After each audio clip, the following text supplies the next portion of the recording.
Nuestras Biblias, primer libro de Samuel, capítulo 13, primer libro de Samuel, capítulo 13.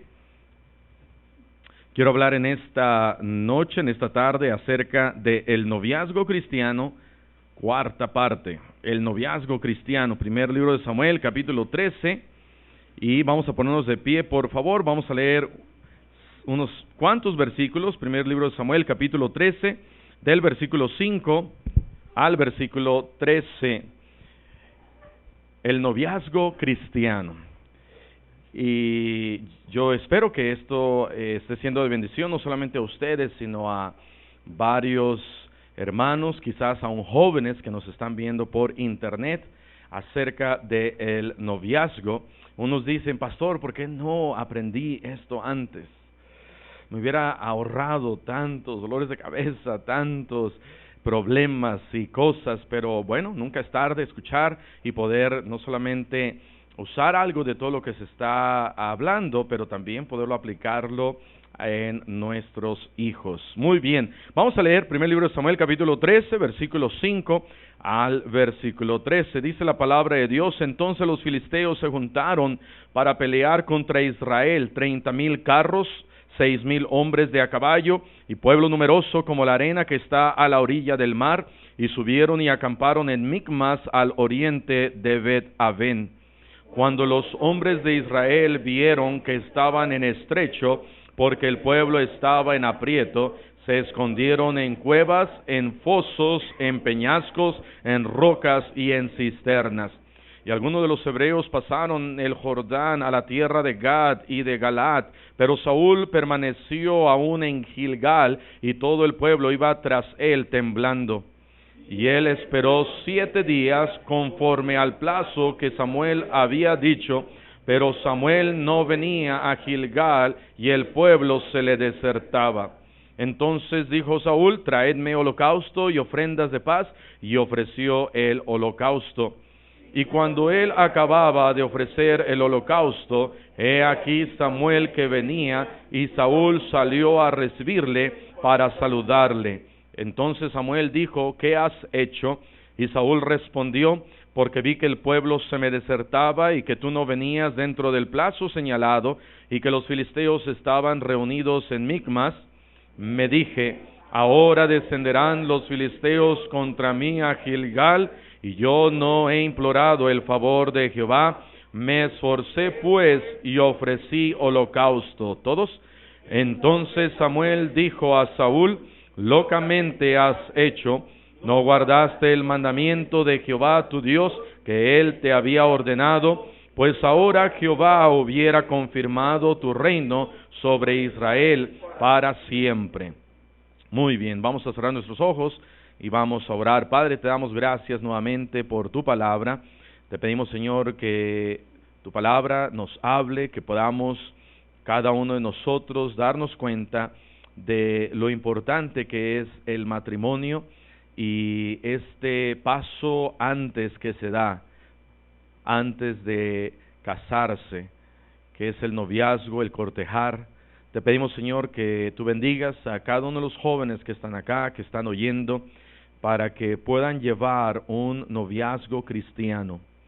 No un noviazgo que marca el mundo, no un noviazgo que dicta la sociedad, pero un noviazgo puro, digno, bueno, delante de tus ojos.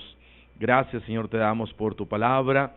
Gracias, Señor, te damos por la bendición de que es el matrimonio y lo que ello lleva y significa, y te pedimos, Señor, de tu bendición. Te pedimos todo esto en el nombre dulce de Cristo Jesús. Amén. Amén. Pueden tomar asiento, hermanos. Dice acá una historia, y pudiéramos decir: pero ¿qué tiene que ver esta historia con el noviazgo? Amén. ¿Qué tiene que ver esta historia con el noviazgo? Dice la Biblia en el versículo 5, entonces los filisteos representa a la novia y Saúl al novio, amén, y hay que derrotar y ganar la batalla contra la novia, pero no es eso, lleva otro significado. Vamos a entrar un poquito más adelante, pero quiero comenzar aquí con estos puntos que tengo a continuación. El propósito del noviazgo. Número 1, el propósito. ¿Cuál es el propósito? ¿Qué es el propósito del noviazgo? Para no dar muchas vueltas, el propósito del noviazgo no es para andarse besuqueando, sino que el propósito del noviazgo es cuando yo ya he encontrado a quién es que el Señor quiere que yo me case, podamos comenzar una relación seria para el matrimonio. Cuando yo conocí a Nicole, allá en California, al estar orando y pidiéndole al Señor dirección,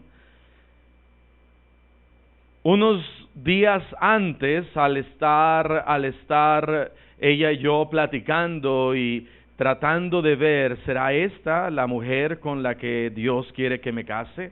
¿Será esta la mujer con la que Dios está poniendo en mi camino? ¿Será ella la voluntad de Dios? Tantos años ya habían pasado, desde los 14 años hasta los 24 años. Cuando yo me casé tenía 24 años. 10 años de haber estado orando, 10 años de haber estado pidiendo al Señor. De tal manera que cuando nos conocimos allá en noviembre del año 1998, esa primera ocasión en donde salimos y empezamos a ver, bueno, será ella. Cuando antes de salir, en esa misma semana, el día lunes antes de Acción de Gracias, fui a la casa del pastor. Antes le había pedido al pastor permiso: pastor, ¿puedo visitar a Nicole? Ella ni siquiera sabía que yo andaba ahí en el área. Llegué allá a la casa del pastor, me invitó a comer, comimos ahí espagueti, todavía recuerdo como si fuera ayer, y empezamos a platicar, y empezamos a conversar, y yo comencé a hacer preguntas, ella comenzó a hacer preguntas para ver si yo era su príncipe azul. Yo comencé a hacer preguntas para ver si ella era la princesa, la voluntad de Dios para mi vida. Y yo creo que desde ese momento Dios confirmó en mi corazón. Fue algo casi inmediato, algo en donde yo supe que eso era. Hay una paz en el corazón de uno, que uno dice: ella es la persona con la que Dios quiere que yo me case. Y entonces comenzamos un noviazgo. Pero cuando salí con ella, yo le dije: ¿sabes? Yo quiero comenzar este noviazgo porque yo me quiero casar contigo. Yo quiero comenzar y yo quiero que tú seas mi novia, porque yo me quiero casar contigo. Yo creo que tú eres la elegida, amén. Yo creo que eres la que Dios tiene para mí. No importa lo que tú pienses, porque a lo mejor ella no creía lo mismo. No, ella creía lo mismo, pero yo sabía en mi corazón que ella era. Y de ahí en adelante, nuestro noviazgo fue así. Fue sabiendo que en el futuro nos íbamos a casar. De tal manera que el propósito es el casamiento, que un día nos íbamos a casar.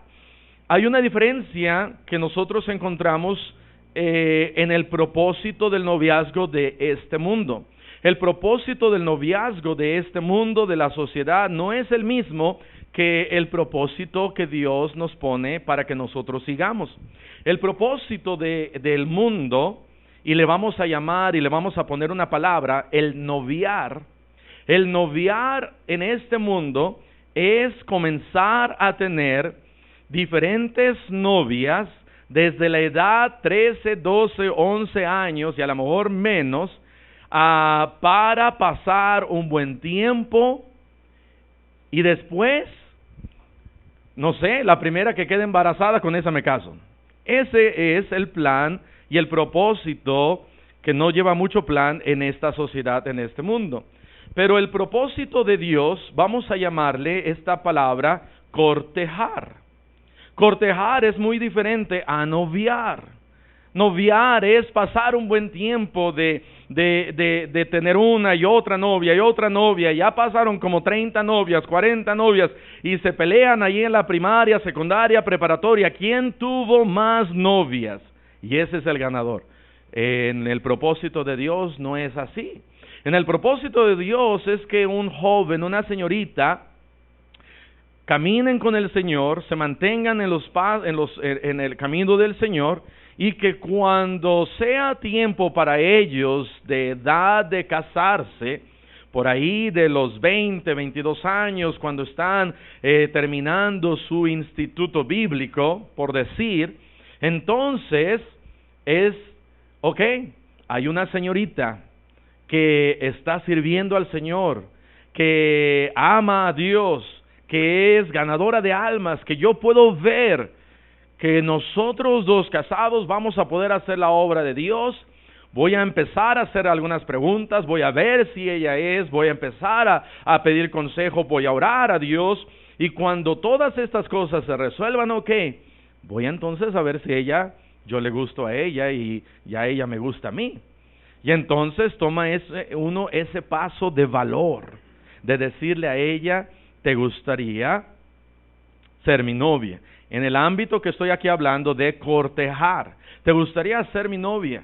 Porque de ahí en adelante yo quiero empezar una relación seria, no de diversión, no de andarnos abrazando, besuqueando, sino de irnos conociendo más para ver la voluntad de Dios, y el siguiente paso es el poder quedar comprometidos, y después de quedar comprometidos es el casamiento, la boda. Entonces hay dos propósitos: el propósito de este mundo, el propósito de Dios.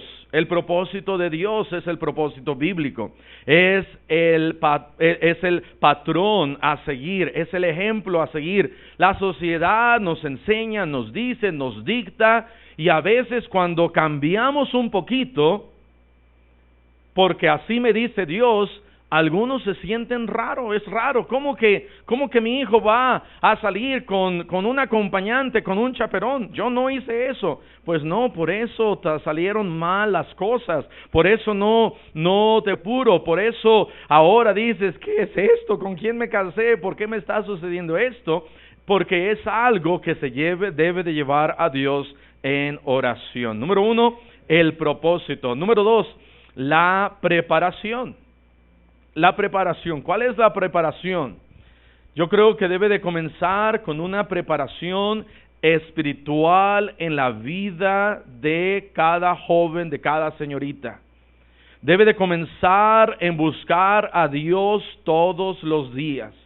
Debe de comenzar en una preparación de parte de los papás para que nuestros hijos aprendan a temer a Dios.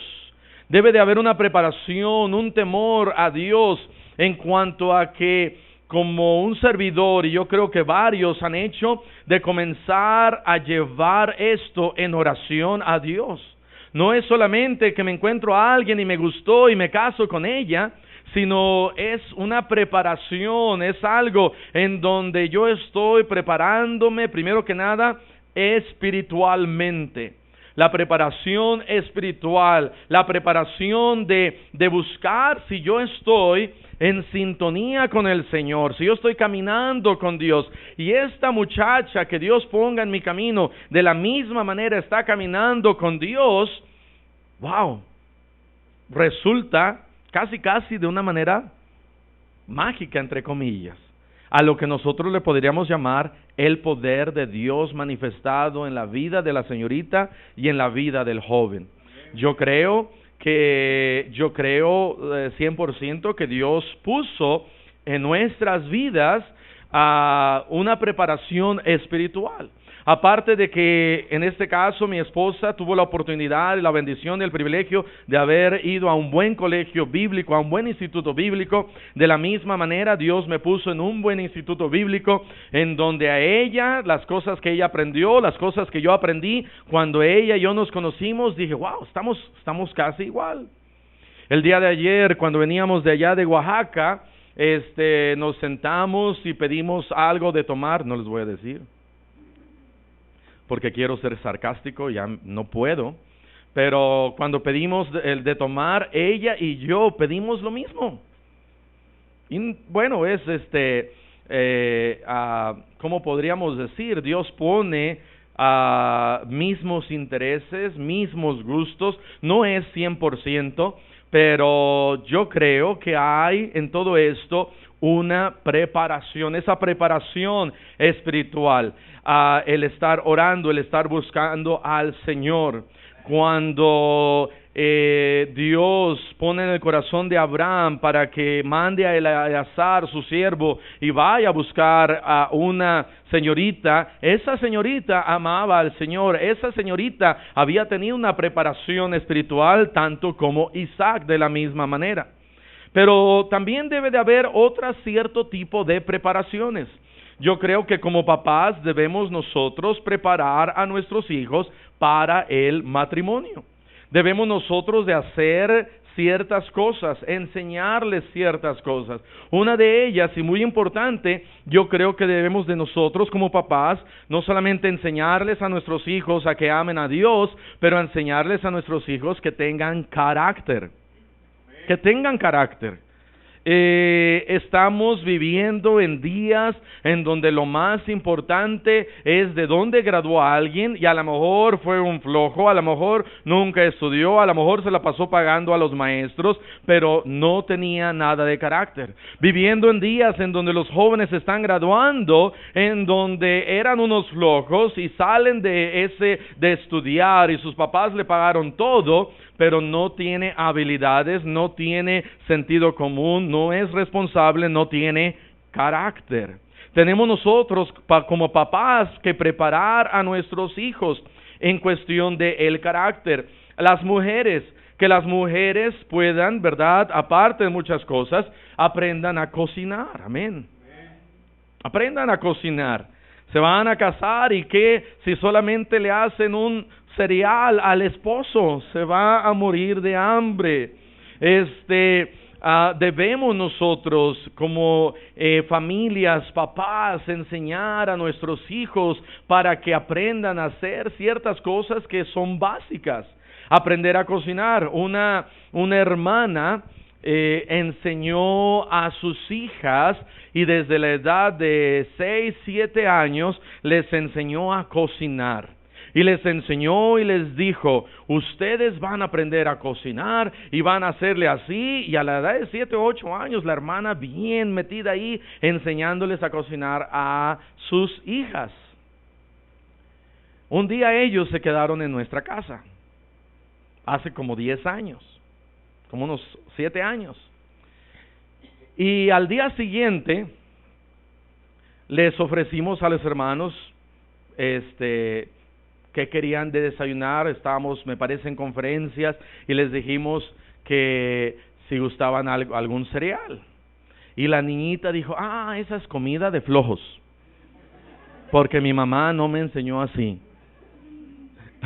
Y dice el hermano, dice, pastor, qué vergüenza, apenas me lo contó, y dice, por eso es que ya no nos ha invitado, ¿verdad?, a su casa. Le digo, hermano, yo ni me acuerdo, no se preocupe, usted puede seguir viniendo a nuestra casa. Pero estaban bien avergonzados los hermanos, porque su hija nos había dicho, ese cereal es comida de flojos.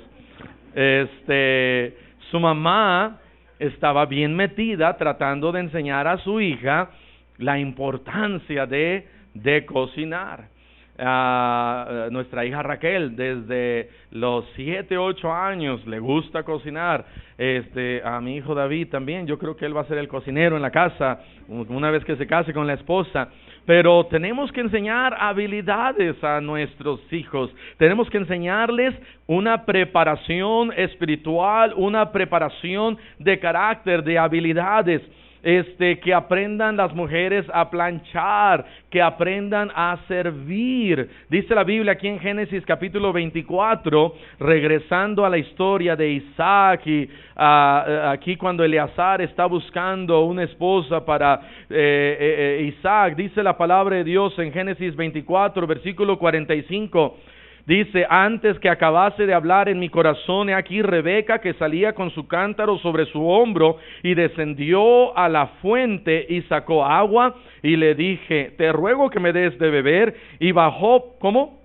Prontamente su cántaro de encima de sí y dijo, bebe, y también a tus camellos daré de beber. ¡Wow! Esta verdad, esta historia aquí de Rebeca, dice la Biblia que Eleazar le dice, dame de beber, y dice, ok, toma, pero no solamente tú, a todos tus camellos. Hermanos, un camello toma un montón de agua. No era solamente de poquito, era de mucha, de sacar cántaros, y cántaros, era alguien servicial. Yo creo que como papás debemos de enseñar a nuestros hijos para que sean serviciales, que tengan carácter de la misma manera, que tengan ciertas cualidades. Yo recuerdo que cuando antes de casarme, estuvimos un tiempo mi hermana y yo allá en Chicago. Estábamos de hecho pensando en cambiarnos de instituto de Oklahoma para irnos allá a Hyles Anderson College. Y mientras en ese trance que estábamos, conocimos a la familia Fuerte. El hermano Fuerte, un tremendo ganador de almas, director de ruta, director ahí de autobuses, de una ruta de autobuses. Los domingos era algo loco ahí en la iglesia.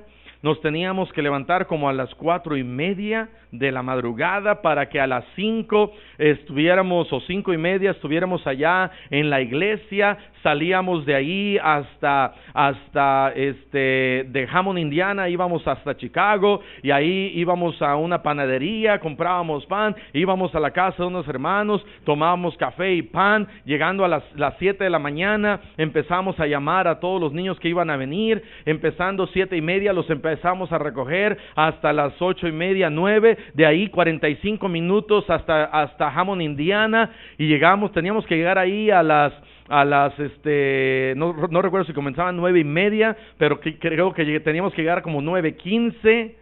Era una locura.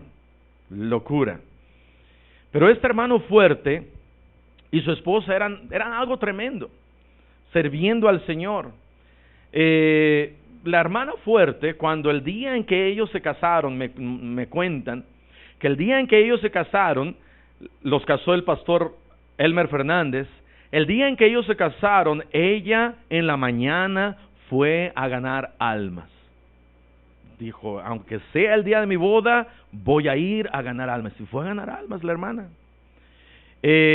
Antes, cuando estábamos ahí con ellos, la hermana me dijo, hermano Arturo, porque tenía un acento así, hermano Arturo, cuando tú conocer un día a tu esposa, tu novia, asegurarte que solamente tener un par de zapatos.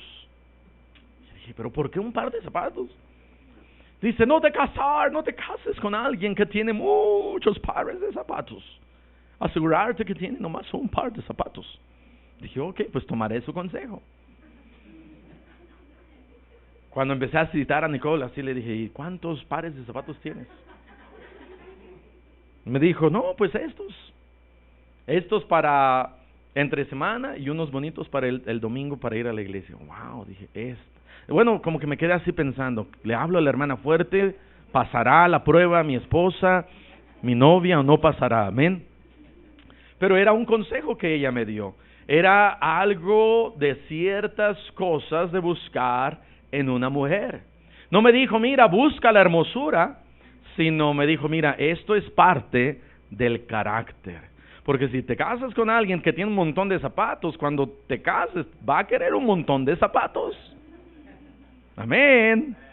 Unos ya están sufriendo por eso, amén. Las mujeres tienen que prepararse, los hombres tienen que prepararse, tienen que aprender a trabajar. Tienen, papás, que enseñar a tus hijos que aprendan a levantarse en la mañana por sí solos. Dejar de irlos a levantar, dejar de irlos a despertar. A mí me enoja cuando mi esposa me levanta. Me enojo yo. Porque digo, ella no me debería de despertar. Ya me despertó 29 días, por lo menos el último día me voy a levantar yo solito, amén. Pero a mí no me gusta que mi esposa me levante. Me enojo. Estoy enojado ahorita, ¿ven? Pero tenemos que aprender a enseñar a nuestros hijos carácter. Hay que enseñarles a que tengan habilidades, a enseñarles que aprendan a pintar, a cambiar una llanta, no solamente a cambiar un foco. Pastor, yo sé cambiar un foco. No, tienes que electrocutarte un poquito, amén. Meter los dedos y aprender, saber qué es electricidad, cambiar algo, hacer algo. Porque un día te vas a casar y tu esposa te va a decir, cambia esto, cambia aquello, ¿y qué vas a hacer? Tienes que saber, tienes que prepararte, no solamente en lo espiritual, pero tienes que prepararte y especialmente por lo menos un oficio. Por lo menos un oficio, tener un oficio para que puedas mantener a tu familia, a tu hogar, tu esposa, tus hijos. Debe de haber una preparación. Número 3, los papás. ¿Qué tienen que ver los papás en esto? Ezequiel capítulo 16, versículo 44. Ezequiel 16, 44. Dice la palabra de Dios, he aquí, todo el que usa de refranes te aplicará a ti el refrán que dice, cual la madre, tal la hija. ¿Cómo va el dicho? Hijo de tigre, pintito. Así como es la mamá, así va a ser la hija. Cuando yo empecé a citar a mi novia Nicole, yo no quería estar con ella, yo quería estar con la suegra. Bueno, no, ¿verdad? Pero había ciertas cosas que decía, ok, aquí está esto y esto y esto y esto, porque dice la palabra de Dios, cual la madre, tal la hija. Si la mamá era respondona al marido, ¿cómo iba a ser la hija? Respondona, amén. Y entonces el joven puede ver eso y decir, wow, ¿cómo responde? Oye, tu mamá es bien respondona, tu papá, tú me vas a responder de tal manera. ¿Qué va a decir ella? No, yo no, ¿verdad? Yo soy una santita, yo soy una angelita.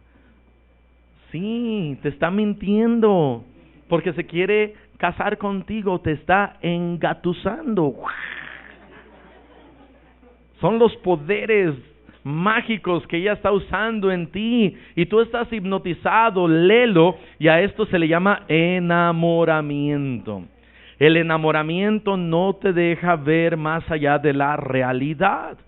Y tienes que como cuando alguien, ¿verdad?, que los lentes se ensucian y tienes que limpiarnos, cada día tienes que agarrar y despierta, porque estás enamorado, y ese enamoramiento no te deja pensar. Ezequiel 16:44 dice, cual la madre, tal la hija. Ahora, ¿qué tienen que ver los papás en todo esto? Como papás tienes que poner el ejemplo. Tienes que poner el ejemplo. Trata a tu esposa bien. Abre la puerta, jala la silla, cómprale flores. Que tus hijos vean que tú estás haciendo eso. Pon un ejemplo en tu hogar como papá. Sé cordial, sé amable, háblale bien a tu esposa, trátala bien, que tus hijos puedan ver eso, para que tú como papá des un buen ejemplo. Y eso junto a la instrucción que tú das a tus hijos, y estás dando el ejemplo, tú estás criando buenos hijos para que un día tus hijos se puedan casar con una buena mujer cristiana, que tus hijas, señoritas, se puedan casar con un buen joven cristiano. Tienes como papá que poner el ejemplo. Como mamá, trata a tu esposo bien, respétalo, respeta a tu esposo, sujétate a tu esposo. Amén, hermana. Aquí di amén, allá en la casa lo que tú quieras, amén, hermana, pero aquí di amén, porque se está grabando, que la gente allá en otros países crean que aquí en la iglesia cristiana bautista hay mujeres sujetas, amén, amén. Ok, pon el ejemplo. Trata bien a tu marido. No lo trates como escoba, como trapeador. Dale un break. Amén. Pobres maridos de nuestra iglesia, cómo sufren. Amén. Pero no solamente eso, pero como papás, tienes que orar. Tienes que orar. Hay que poner el ejemplo, hay que dar instrucción, hay que enseñar carácter. Pero como papá, tienes que orar. Y tienes que pedirle a Dios, y tienes que decirle al Señor, Señor, te suplico que mis hijos se casen con buenos cristianos. Te pido por mi hija, por mi hijo, por por aquel, ay Señor, por esta muchacha. Hey Señor, por este muchacho, no sé qué va a pasar, pero dale, ten misericordia de él, dale una buena mujer. Amén. Tienes que orar por tus hijos. Es tu responsabilidad desde que ellos nacen, desde que te enteras que van a tener un bebé. Ora a Dios y dile, Señor, aquí está mi hijo, aquí está mi hija, Señor, yo te pido que tú desde ahorita, desde este momento, tú tengas a alguien preparado, preparada para él, para ella. Debemos nosotros como papás orar. Es algo tan importante. Pedirle, dice la palabra de Dios, que Dios va a conceder las peticiones de tu corazón. Debes de llevar esto a Dios. Número 4, los problemas. ¿Cuáles son los problemas dentro del noviazgo? Hay muchos problemas dentro del noviazgo. A veces más que lo que uno necesita tener. Apenas uno tiene 20 años y ya se está llenando a veces de problemas. En ciertas ocasiones hay problemas. En alguno de ellos, por ejemplo, es cuando los papás, cristianos o no cristianos, quieren vivir el noviazgo en la vida de sus hijos. ¿Qué quiero decir? Había una persona, una hermana que venía a nuestra iglesia hace muchísimos años. Y esta hermana siempre venía con mi esposa y le decía, hermana Nicole, mire, mi hija, que ni siquiera iba a la iglesia, que tenía ya como 15, 16 años, mi hija tiene un novio. Y su novio hace esto y la lleva y la trae y salen y regresan noche. Pero la que estaba más emocionada en el noviazgo era la mamá, en vez de la hija. La mamá estaba viviendo, tratando de revivir su vida en el noviazgo de su propia hija. Cuando su hija terminó con el novio, como 3, 4 meses pasaron, ¿sabe quién estaba devastada? La mamá. La mamá. Yo he conocido familias, personas, aún cristianos, que cuando sus hijos, en el temor de Dios, en la sabiduría de Dios, toman una decisión y dicen, este muchacho no me conviene, ¿saben qué a veces pasa? La mamá está toda destrozada. Ay, yo quería que él fuera mi yerno. Tú siempre lo serás, mi yerno.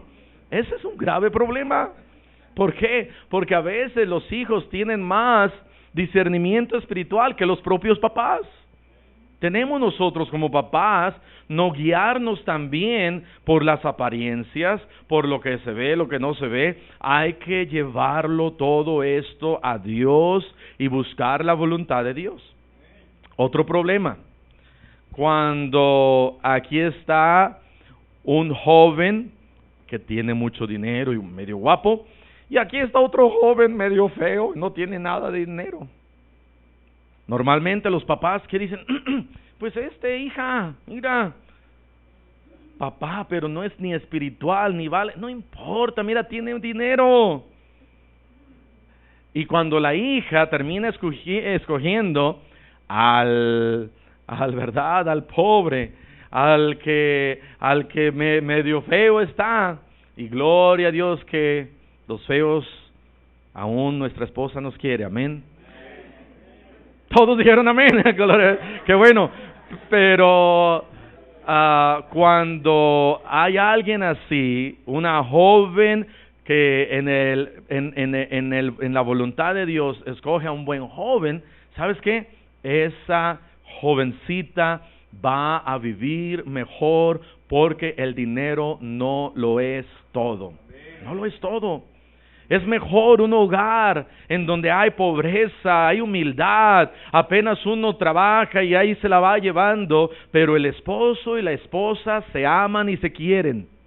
Es mucho mejor que cuando hay dinero y se están peleando y esto y aquello y terminan divorciados. En un hogar sencillo, ahora no quiero decir que te busques a la más pobre, ¿verdad? No, busca la voluntad de Dios. Busca la voluntad de Dios. Cuando yo comencé a citar a mi esposa, cuando éramos novios, llegó un joven que se llamaba David Ferris. Fue mi compañero en el Instituto Bíblico. David era tremendo. No, tremendo. Ahora David está haciendo un tremendo trabajo allá en las Filipinas, sirviendo al Señor. Pero en ese entonces, hace 16 años, David era tremendo. Y fuimos a una conferencia de misiones a la Iglesia Bautista Montecito Park con el pastor Ezequiel Salazar. Esta conferencia fue como 15 días después de que yo había conocido a Nicole. No había ni pasado 15 días. Y mi amigo David había visitado la iglesia de ella, quizás un mes. Y ella le dijo a David, ¿le puedes entregar esto? Era una carta de amor. No era una carta de amor, pero una carta. Y David era tremendo. David la agarró y le echó perfume. Y antes de dármela le hacía, mira, aquí está la carta. Era tremendo David. Pero otra cosa que me dijo David, que yo no sabía, me dijo, Arturo, dice, aparte de bonita, de inteligente, tiene mucho dinero. Ahora, yo no sé de dónde sacó David que ella tenía mucho dinero. Dijo, no, tiene mucho dinero, es rica. Yo me imaginé una mansión, me imaginé Donald Trump, me imaginé así algo grande. Ahora recuerden que la última semana de noviembre fue cuando ella y yo finalmente nos conocimos. Nos escribimos por 4 meses, pero finalmente nos vimos cara a cara la última semana de noviembre. Cuando llega el 24 de diciembre, ¿qué se celebra? 24-25, Navidad. Entonces, todo esto sucede entre medio de noviembre 20 a diciembre 20. Y quizás la conferencia fue diciembre, la primera o segunda semana de diciembre, no recuerdo. Pero David me dice que ella era rica. Y entonces me pregunta ella, Nicole, ¿a dónde vas a pasar la Navidad? Me estaba engatusando. Y yo le dije, no sé todavía. Y yo estaba, pues todavía no sabía. Y me dijo ella, ¿no quieres? Vamos a ir a la casa de una tía a Anaheim, California. ¿No te gustaría ir? Y yo pensé, no, son muy ricos. Es más, yo ni sé si me debería casar con una mujer tan rica. Cuando me casé con ella, lo único que ella tenía era un bochito. Lo vendimos para poder irnos a nuestra luna de miel. David me engañó. Me engañó vilmente. Yo pensé que sí, ya la había hecho rica, todo el dinero del mundo. Ya no voy a tener que trabajar, voy a ir. No, me engañó David. Pero en eso de el ser rica, había una batalla en mí. Porque decía, yo no me quiero casar porque ella es rica y porque es bonita. Yo me quiero casar porque es la voluntad de Dios. Y entonces había una pequeña batalla Cuando llegamos a la casa de la tía, era una casa normal, común y corriente. Normal. Ay, descansé. Son normales. Son normales. Pero existen problemas, hay problemas, pueden existir problemas. Y para poder contrarrestar esos problemas, tenemos nosotros que buscar la voluntad de Dios, estar caminando con el Señor. El enamoramiento es un problema muy difícil, muy fuerte. El enamoramiento es un gancho que cuando un joven, antes de buscar la voluntad de Dios, se encuentra que ya de repente está en una relación con una señorita, ya se está besuqueando, ya se están abrazando, y todo eso no la dejan a él ni a ella pensar que si eso no es la voluntad de Dios. Vienen los familiares y hablan con la señorita, con la joven, y le dicen a ella, a familiares, quizás hermanos de la iglesia, quizás sus papás, quizás amigas de ella, que tienen sentido común y están fuera, y hablan con ella y le dicen, ese muchacho no te conviene. ¿Y qué hace ella? Dice, gracias por decirme, déjame agarrar el teléfono. Oye, Federico Patricio, ahora con ese nombre ya lo tienes que tronar, pero bueno. Oye, Federico, ¿sabes qué? Terminamos, bye. ¿Hará eso esa señorita? No, porque hay un problema. Buscó la atracción y la pasión juvenil, y eso le ha cegado la vista para que otros que están allá afuera, que están viendo la consecuencia, los problemas, el problema en este joven, o al revés, el problema en la señorita. Y eso es porque hay algo que se llama enamoramiento. No es malo estar enamorados. El problema es que si el enamoramiento se antepone a la voluntad de Dios. Primero digo, ok, ¿será ella? Me gusta. Porque más te vale que te cases con alguien que te gusta. ¿Amén? Cuando, no sé, compramos una silla, nos debe de gustar algo. Amén. Compramos algo, un reloj, nos debe de gustar algo.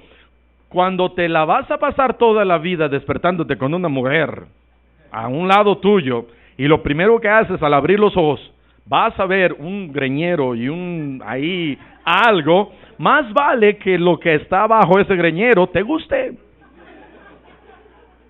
Te debe de gustar y debes de orar y decir es la voluntad de Dios, pero cuando ya estás seguro que es la voluntad de Dios y de ahí empiezas a sentir algo, ya haya un enamoramiento controlado, en donde tu decisión de amor es una decisión y no es una pasión desordenada, entonces van a ir bien las cosas. Pero cuando el enamoramiento y la pasión desordenada, lujuria se antepone, wow, es un problema. Es un problema muy, muy grande. Va a haber problemas. Ok, número 5. Tengo 7. Ya vamos a acabar. Amén. Número 5. Las preguntas importantes. Debe de haber preguntas. Dentro de un buen noviazgo debe de haber preguntas importantes. La pregunta más importante, ¿cuál será? Ya saben. ¿Eres cristiano, Jafet? ¿Eres salva? Salvo te salva, amén. Eres salva, ¿verdad? No solamente yo creo que eres cristiano, porque sí, no, pues yo soy una buena cristiana, no sé, eres salvo, eres salva. Esa es la pregunta más importante. Pero pero ya sabiendo todo esto, ya sabiendo que es un buen cristiano, una buena cristiana, sabiendo que es alguien que tiene las mismas creencias y doctrinas que yo, va a mi iglesia bautista fundamental, va a lo mejor a otra iglesia bautista que igual es independiente, es fundamental. Ok, de ahí parten algunas preguntas. Si alguien está en el ministerio y quiere servir al Señor, yo no me puedo casar con alguien en donde su vida no está dirigida a servir al Señor. Amén. Sino que voy a hacer algunas preguntas acerca de quizás qué ministerios ha tenido, qué está haciendo en la iglesia. Yo quería saber qué era lo que mi novia hacía en la iglesia. Yo voy a servir a México, y necesito saber. Y rápidamente me enteré cómo corre el chisme. Rápidamente me enteré, todos en la iglesia, no, es una excelente cristiana. Aquí está su foto el día lunes. No. En el verano de 1998. ¿Cuándo me casé? En el 99. Pero en el verano de 1998, ¿cuándo la conocí? En noviembre. En el verano, o sea, meses antes, llegué a su iglesia y me atacaron unas avispas, o sea, unas mujeres de la iglesia. Me atacaron porque el pastor me dijo, mira, ven a la oficina. Yo me senté ahí en la oficina, llegó una señora corriendo, gritando, y me dijo, ¿Eres Arturo? ¿Vas a ser misionero a México? Yo le dije, sí, casi, sí. Y ella me dijo, tengo una esposa para ti. Y yo, como buen mexicano, dije, no. Somos bien contreras. Dije, no. Dice, ahorita te traigo una foto, y me la enseñó. Dije, sí. Me convenció bien rápido. Pero cuando estaba ahí diciéndome que tenía una buena esposa para mí, me dijo, ella se llama Nicole y ella estudió allá en el instituto cerca de Chicago y ahora está enseñando como maestra y está en una ruta y está trayendo gente y está sirviendo al Señor y es maestra y es ganadora de almas. Y wow, yo me quedé con la boca abierta. Dije, en el ministerio yo ya no voy a hacer nada. Ella que haga, ¿verdad? Traiga a la gente y haga la obra de Dios. Yo nada más, ¿verdad? Rascándome la panza. No, pero gloria al Señor. Dentro de todas estas cosas, las preguntas importantes era, ¿qué ministerios tiene? ¿Es trabajadora? ¿Es trabajador? ¿Es fiel a la iglesia? ¿Ama a Dios? Hay ciertas preguntas que debo de tener para saber. No solamente, no es suficiente qué color son sus ojos. Es rubia, ¿sí o no? Huele bonito. Esto y aquello, esas son las menos importantes. Las importantes son, ama al Señor. Es trabajador, trabajadora. Es fiel a la iglesia. ¿Cómo trata a su mamá? ¿Cómo trata a sus papás? Porque si trata mal a sus papás, me va a tratar mal a mí, amén. Y mejor no. ¿Cómo trata a su mamá? ¿Cómo se conduce en la iglesia? Es recatada, es modesta, es ahorradora, es ahorrador. Se enoja con facilidad. Ahora yo a lo mejor todas las mujeres se enojan con facilidad. Que Dios las perdone. Amén. Pero cuando se enoja, golpea y rasguña, esa es la pregunta. Amén. Para que no tenga que venir yo con mangas todos los días. Amén. Se enoja.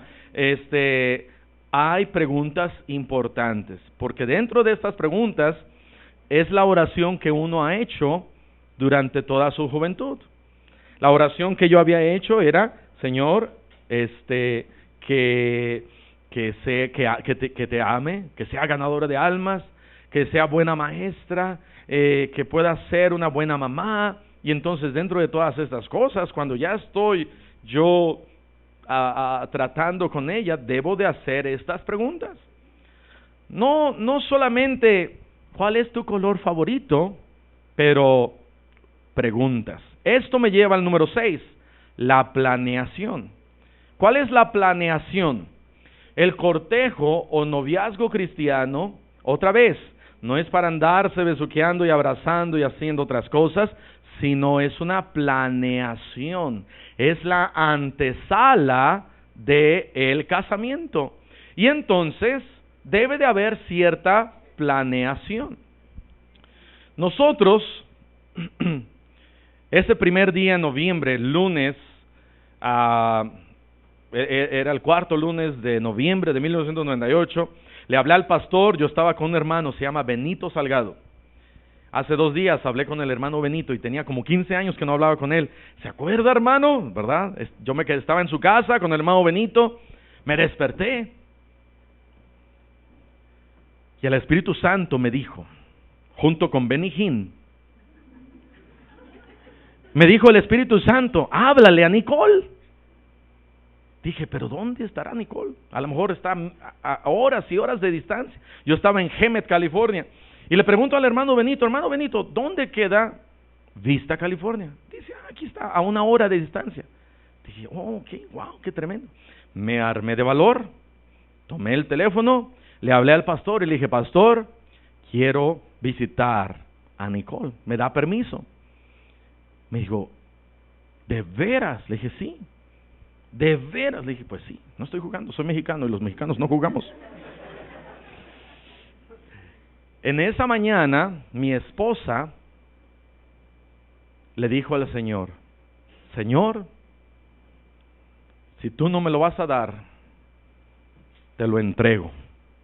Y me entregó. Lo bueno que fue que me entregó en las manos de Dios y no en las manos de Satanás. Me entregó a Dios. Y fue su oración en esa mañana. Dijo, ya, te lo entrego. Y cuando llega a dar clases a la escuela cristiana que tienen ahí, antes de que yo hablara por teléfono, el pastor le dice a mi esposa, de enfrente de todos los demás maestros en la reunión de maestros, Nicole, ¿qué crees? Soñé contigo. Eso ya se oyó mal, un poquito, amén. Soñé contigo. ¿Y a quién crees que más soñé, Nicole? A ese guapo mexicano. Añadí una palabra ahí, espero que ustedes sepan cuál fue. La palabra mexicano. Soñé contigo y te soñé con ese misionero mexicano. A los dos los soñé. Y mi esposa así como, ¿serán ciertos los sueños? Y entonces, como 1 hora, 2 horas después, le llamo al pastor, pastor, quiero ir para allá. ¿Me da permiso? Y me dijo, ¿de veras? Le dije, sí. Dijo, ok, bien, ven a comer, terminan las clases a las 3 y aquí vamos a hacer una comida y te invitamos. Dije, wow, qué tremendo. Llegué como a las 15 minutos antes de las 3. Y el pastor estaba afuera en el estacionamiento. Salí de mi carrito y saludé al pastor y los niños iban pasando en sus carros. Y salieron de clases a las 3 de la tarde y los niños me empezaron a ver. Y decían, mamá, el futuro esposo de mi maestra. Wow, yo dije, ya aquí ya todo el mundo ya me casó. Todavía ni la conozco, vengo para conocerla, ya me casaron. Les digo, hermanos, fui atrapado en todo esto. Yo creo que ahí hubo algo, amén. Pero cuando llegué a ese día, ya nos habíamos escrito 4 veces, más o menos, durante el verano, 4 veces, y ella no lo podía creer. El día que me entregó a Dios, era el problema, porque no me había entregado al Señor. El día que me entregó a Dios fue el día en que llamé, el día que llegué, ni se lo imaginaba. Porque si hubiera sabido, no hubiera llegado con lentes a la escuela cristiana, ¿verdad? Yo la vi y dije, ok, ¿me gusta o no me gusta? En la foto no traía lentes. Pero ya después, el jueves de Acción de Gracias, no traía lentes. Dije, wow. Yo hasta tuve que preguntar, ¿es ella Nicole? Se ve más bonita, ¿no será su hermana? Yo me quiero casar con la hermana. Y si era Nicole, gracias a Dios, amén. Pero ese lunes empezamos a planear. Empezamos a hacer preguntas. Empezamos a hacer preguntas en cuestión del ministerio. Empezamos a hacer preguntas de esto y aquello. Y al siguiente, para el viernes, cuando salimos, fue para planear. Nuestro noviazgo fue para planear. Platicamos acerca de finanzas. ¿Cuánto íbamos a ganar? ¿Cómo le íbamos a hacer? ¿Cuántas iglesias íbamos a visitar? Platicamos acerca de cuándo íbamos a llegar a México. ¿Cómo íbamos a llegar a México? Platicamos acerca, el primer día que ella y yo nos conocimos, platicamos cuántos hijos íbamos a tener. Yo le pregunté, ¿y tú cuántos hijos quieres tener? Me dijo ella 10. Y ella me preguntó, valiente la mujer, ¿y tú cuántos hijos quieres tener? Yo le quería decir 15, soy macho, mexicano. Pero también quería ser honesto y le dije, no, yo quiero tener 8. Pero como la vi muy aventada, dije, mejor, ¿qué tal si llegamos a 7 nada más? Amén. El primer día que nos conocimos, habíamos decidido que íbamos a llegar a tener 7, todavía ni nos casábamos. ¿Por qué? Porque fue un tiempo de planeación. Planeamos cuántos hijos íbamos a tener. Planeamos las vacaciones. Ok, en diciembre, ¿a dónde vamos a ir? Vamos a quedarnos el día de Navidad. Nos vamos a quedar nosotros como familia. No vamos a invitar a nadie. Pero cuando llegue el año nuevo, vamos a ir allá a Iguala. Cuando llegue aquí Acción de Gracias, vamos a ir a California. Y planeamos dónde íbamos a pasar las vacaciones. Planeamos quién y cómo íbamos a disciplinar a nuestros hijos. Hablamos acerca de lo que creíamos de la disciplina de nuestros hijos. ¿Tú qué piensas? ¿Cómo piensas? ¿Cuándo hay que dar? ¿Cuánto hay que dar? Y ella me preguntó lo mismo. Había una planeación. Antes de casarnos, planeamos toda nuestra vida. Porque no es como el mundo enseña. El mundo enseña, dicen, eso se va a dar, los hijos y las finanzas, ¿y qué va a pasar? Tú aquí besa, abraza, haz y no te importa lo demás. Y por eso no hay tiempo para planear.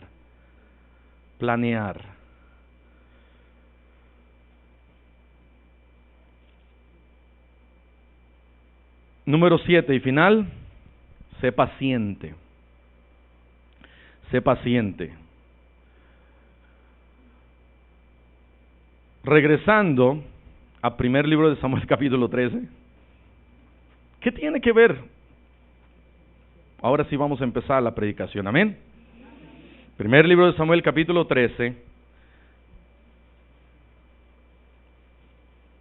Pero vamos a ir al capítulo 10, versículo 8. Dice aquí, luego bajarás delante de mí a Gilgal, entonces descenderé yo a ti para ofrecer holocaustos y sacrificar ofrendas de paz. Espera 7 días hasta que yo venga a ti y te enseñe lo que has de hacer. Samuel le dijo a Saúl, te vas a esperar 7 días y después, cuando yo llegue a ti, te voy a enseñar lo que has de hacer. ¿Sabes qué? Esta fue la clave principal para el ministerio y el futuro reinado del rey Saúl. Samuel diciéndole y dándole instrucciones a Saúl. ¿Pero qué pasó? Samuel capítulo 13, en el versículo 8 dice, y él esperó 7 días, conforme al plazo que Samuel había dicho. Pero, Samuel no venía a Gilgal y el pueblo se le desertaba. Entonces dijo Saúl: traedme holocausto y ofrendas de paz, y ofreció el holocausto. ¿Qué sucedió? Quitó sus ojos de Dios y los puso en las circunstancias. Dice la Biblia, el pueblo se le desertaba, y entonces dice él, tomó las cosas, lo que sucedía en sus propias manos, que no le tocaba a él hacer ofrenda y sacrificio. Y dice en el versículo 10, y cuando él acababa de ofrecer el holocausto, he aquí Samuel que venía, y Saúl salió a recibirle para saludarle. Entonces Samuel dijo: ¿qué has hecho? Y Saúl respondió: porque vi que el pueblo se me desertaba, y que tú no venías dentro del plazo señalado, y que los filisteos estaban reunidos en Micmas, me dije, ahora descenderán los filisteos contra mí a Gilgal, y yo no he implorado, ¿el qué? El favor de Jehová. Muy espiritual el cuate este. Me esforcé pues, y ofrecí holocausto. Entonces Samuel dijo a Saúl: locamente has hecho, no guardaste el mandamiento de Jehová tu Dios que él te había ordenado, pues ahora Jehová hubiera confirmado tu reino sobre Israel para siempre. ¿Qué sucedió? Saúl se adelantó. Saúl no se esperó. Saúl fue impaciente. Saúl se comió la torta antes del refrigerio. Y dice la Biblia que le dijo Samuel: locamente has hecho. Impaciencia fue el pecado más grande en la vida de Saúl. Y en el noviazgo, la impaciencia te puede acarrear grandes problemas. Número último, sé paciente. Sé paciente dentro de tu noviazgo, pero también sé paciente para encontrar la voluntad de Dios en tu vida. No te adelantes a la voluntad de Dios en tu vida. Ora por una esposa, un esposo desde tu adolescencia. Tampoco ores desde los 5 años, porque no te va a ayudar mucho. Si ya se te está yendo el tren, no te desesperes. Mejor que te quedes soltero toda tu vida a que te cases con una mujer que no es la voluntad de Dios para tu vida. Dice acá, versículo 3 otra vez y terminamos. Entonces Samuel dijo a Saúl: locamente has hecho, no guardaste el mandamiento de Jehová tu Dios que él te había ordenado, pues ahora Jehová hubiera confirmado tu reino. Y en el matrimonio es lo mismo, pues ahora Jehová hubiera confirmado tu matrimonio. Ahora Jehová te hubiera bendecido. La paciencia es importante en el noviazgo. Vamos a cerrar nuestros ojos y vamos a orar. Señor, te damos gracias nuevamente por tu palabra. Te pedimos, Señor, que tú nos ayudes a poder tener jóvenes que busquen primeramente tu voluntad. Te pedimos, Señor, también como papás que nos ayudes, que como iglesia que podamos orar por nuestros jóvenes. Señor, lo mejor que queremos es que se casen bien dentro de tu voluntad, que sean pacientes para encontrar novio, novia, y que sean pacientes dentro del noviazgo. Bendice, Señor, cada joven, cada señorita. Bendice, Señor, a nuestros hijos, los que tenemos nosotros, hijos, que cada uno de ellos puedan encontrar la perfecta voluntad de Dios para sus vidas. Gracias, Señor, te damos, porque como tu palabra dice, el que haya esposa, háyale bien. Bendice cada uno de los matrimonios de esta iglesia y que seamos mejores para ti, Señor. Te lo pedimos y te damos las gracias en Cristo Jesús. Amén. Amén.